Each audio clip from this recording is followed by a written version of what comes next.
You're watching Breakfast. Now, parents often struggle to decide whether or not to let their children play violent video games.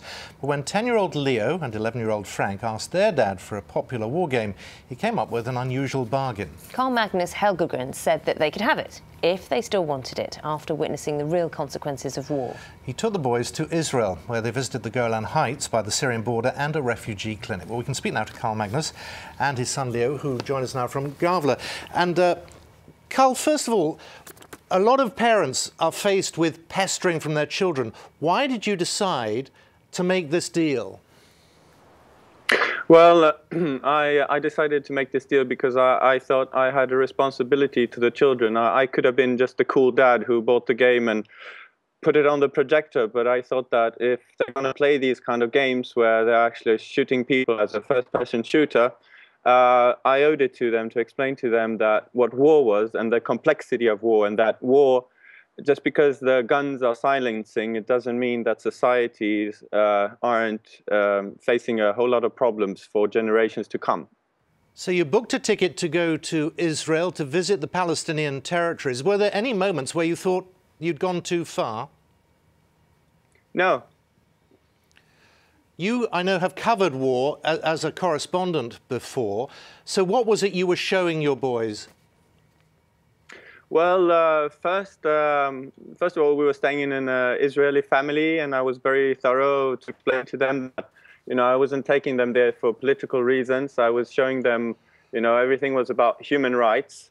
And first we saw the sights of Jerusalem, we went to the old city, and then we kind of just started to scratch at it. We went to Shuafat, a refugee camp in Jerusalem, where the children got to see, the conditions under which other children their own age are living in filth and misery.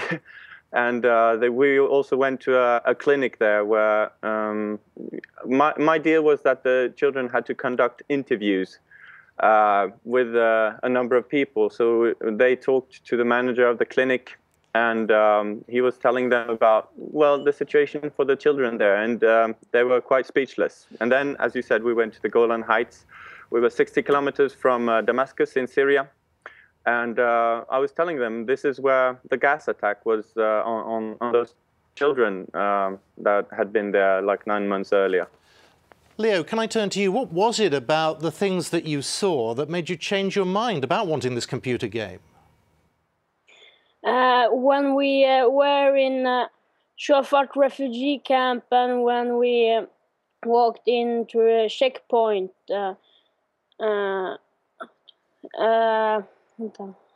Yes, about the children, right? Yeah.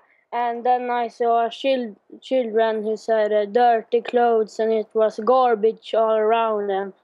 Then we walked to a medical clinic, and the doctor told us that it was three children who had been shot through the spine with rubber bullets, and they sitting in wheelchair. And the game is just a game for me, but for the children it's reality, and I think that's really unfair. Carl-Magnus, a lot of criticism online at what you did. Were you surprised by that? Yes, I was, and I think that a lot of criticism came partially from gaming community, who just by reflex reacted on saying, oh, this is the 80s video violence debate, and you're just trying to take the games away from us. But it's not like that. I just said that, I think that parents should respect these age limits. That there's a reason why they are there. And also, I got some reactions from parents, Swedish parents, who called me the worst and most pompous dad because I had done this trip, and and I think sometimes it's just that, when someone does something good, or at least I thought it was good, and trying to open their eyes of the children, telling them the truth, I think that maybe people don't like it, that someone comes and kind of rubs it in their face and said, hey, you should really think about this. Why are you letting your children playing games when they don't have the age for it? Well, Carl-Magnus and Leo, thank you both very much for sharing your experiences. We're getting a lot of response, obviously, to this already, but thank you for your time this morning. Thank you.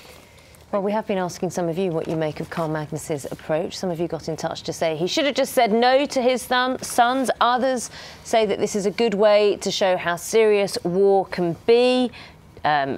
Adam has emailed in and said most kids with half a brain will appreciate that guns kill, they're dangerous, there's no reset button in real life. Let's talk to Susie Heyman, who's a counsellor. Susie, thank you very much for joining us. You were listening to that interview. I was indeed. What do you make of it? Yeah, fascinated by it. I mean, I think the point is that if you try and shock children to frighten them off something, often that doesn't work. Shock tactics don't always work. This was not shock tactics. What this seemed to be was, in a sense, informing the debate. And he had the wherewithal and he had the contacts to really inform that debate, actually take those children to see the situation. I think you could probably do it at home by talking it through. And I think this actually is good parenting. In other words, saying no. I think it's really important sometimes for parents to say, I'm not going to be unpopular, I don't care. I know you're going to say, I hate you, I don't care. In this house, we don't play these games until you're such and such an age. But I think also you need to have the debate with your children about why. So it's not just about shoot-'em-up games, which I think are terrible, particularly for young children, but also things like pestering over, you know, I want this present for Christmas, and to be able to say not just no, but this is what budgets are all about. This is about the money we have, and this is about the priorities we want to make. So let's discuss it and have you know, actually understand what's going on. But on the wider issue of what the children are actually watching and looking at, are most children able to distinguish between what they're doing with their fingers on a button on a console and what is actually being portrayed? I think that's one of the difficulties. That I think during teenage years you are learning about sympathy and empathy. You know, that's one of the things you actually learn. If you're doing fantasy games with your friends, so you're running around going bang bang and hitting somebody, and your friend goes ow, you say, oh, I've hurt you, I'm terribly sorry, and you actually learn something. With the shoot-'em-up games, nobody ever says ow. They explode in a cloud, and then 10 minutes later they come back.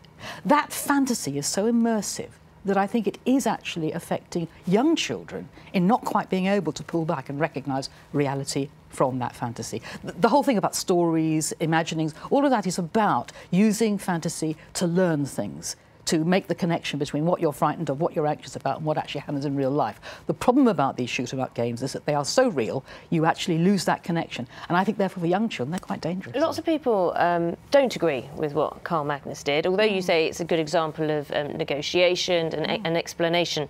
Lots of people are quite shocked that he took his children to a war zone and perhaps think he's too young to have to witness these things just yet.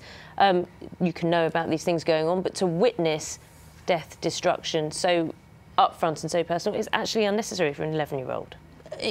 There are 11-year-olds in that area experiencing it. I mean, I suppose that's one of the problems. It's if you're going to do the fantasy... I suppose the argument is that children should stay children and innocent for as long as they can. Absolutely, but if they're going to play fantasy games doing that, then actually you need to recognise the difference between the reality and the fantasy. And I suppose this is the point. I don't think he took them there and actually took them into a war zone. He took them into an area where they could see the fringe of it and actually start being informed. And actually, children are a lot more thoughtful and a lot more intelligent than sometimes we parents give them credit for. And maybe this is why this debate is quite important. Susie Heyman, thank you very much for discussing it with us. Thank you.